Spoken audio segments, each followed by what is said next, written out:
ইয়া আছে, কালকে তো কিস্তি আছে, টাকা তো নেই কাছে, 500 টাকা শর্ট আছে কামের টাকা দিয়ে। কি করা হবে?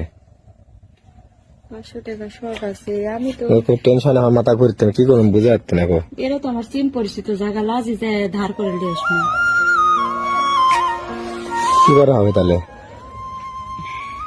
1 টাকা মানে কয় টাকা তুমি ব্যবস্থা করছেন? 1200 টাকা আছে, আর 500 টাকা লাগবে, 1700 টাকা কিস্তি মোট। মোবাইল ধরবি না, আব্বার কাছে ফোন দিয়ে কি কয়?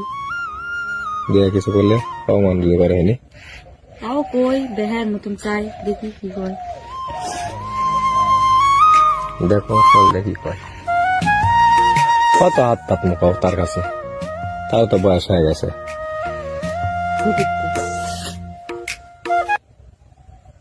ধরেনি।